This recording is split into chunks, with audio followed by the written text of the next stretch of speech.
ઓડિસીસ movie જોવા જાઉં પણ ઓડિસીસ શું છે એ વસ્તુ ને વિગત ને સ્ટોરી તમને ન ખબર હોય ને તો મૂવી જોવાની મજા નહીં આવે. કારણ કે હું મારા 4 મિત્ર સાથે જોવા ગયો ને એમાંથી એક મિત્ર ભાઈ મૂવી જોતા સૂઈ ગયો. જો આ સીન ક્રિસ્ટોફર નોલને આ જોયો હોત ને તો ક્રિસ્ટોફર નોલન સુસાઇડ જ કરી લેત કે ભાઈ મારી મહેનત તો પાણીમાં નાખી.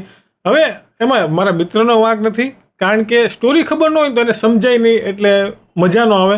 તો એ વાત તો મારા ઉપર વીતે છે, એટલે મેં સ્ટોરીની આખી ડીપમાં વાર્તા તમને ઉપર કહી દઉં તો આ રીલ જોઈને તમે જોશો ને તો તમને જોવાની મજા આવશે. તો આ મૂવી છે ને 8મી સદીમાં વાર્તા ઉપર આ બનેલું છે ને અત્યાર સુધીમાંની બહુ ભાઈ બુક ફેમસ થયેલી છે. ગ્રીક ભાષામાં ત્યારે કઈ રીતે લખાતું નથી ખબર, પણ બોલેલી જબાન ઉપરથી છે ને ત્યાં પાણા ઉપર સ્ટોરીઓ લખાતી હતી. 8મી સદીમાં દિમાગના તાર તમારા કામ ન કરે ત્યારે આ સ્ટોરી લખેલી ને બહુ સુપર રીતે બતાવી છે ક્રિસ્ટોફર નોલને. સ્ટોરીની વાત કરું તો ધ ઓડિસીસ એક છે ને ભાઈ પોતે સેનાપતિ હોય છે ને ટ્રોય શહેર ઉપર હુમલો કરે છે, ગદ્દારી રીતે હુમલો કરે છે. ગદ્દારી રીતે કઈ રીતે કે ટ્રોય શહેરની બહાર છે ને એ લોકો અંદર જવા માંગતા હોય પણ અંદર ન જાય એક તો સમાધાનમાં એક ઘોડો મોકલે છે.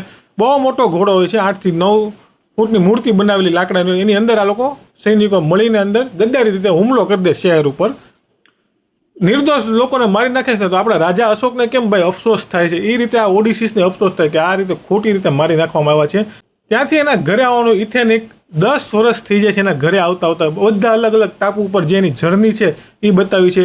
કંઈક એક છે એક આંખવાળો રાક્ષસ, બીજામાં છે જાદુગરની, ત્રીજામાં છે સમુદ્રની અપ્સરા, પછી પ્રેસાઇડન્સ એટલે સમુદ્ર દેવતા કહેવામાં છે. આપણે સમુદ્ર દેવતા કે કર્મનો સિદ્ધાંત જે રીતે બતાવે છે એ આમાં જ બતાવે છે. આપણે જે રીતે આવે ને કર્મનો સિદ્ધાંત છે આમાં એવું જ છે કે તમારો કર્મ તમને ખેંચીને લાવે છે.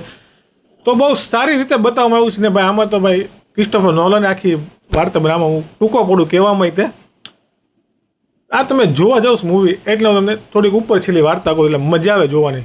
અમારા મિત્રની જેમ તમે સુઈ ન જાઓ, આમાં કાંઈ રેટિંગ ન દેવાની, જોવા જવાનું તો ભાઈ એની મહેનત તો જો ખાલી તમે કઈ રીતે આમ બતાવું. સુપર. જય હિન્દ, જય ભારત.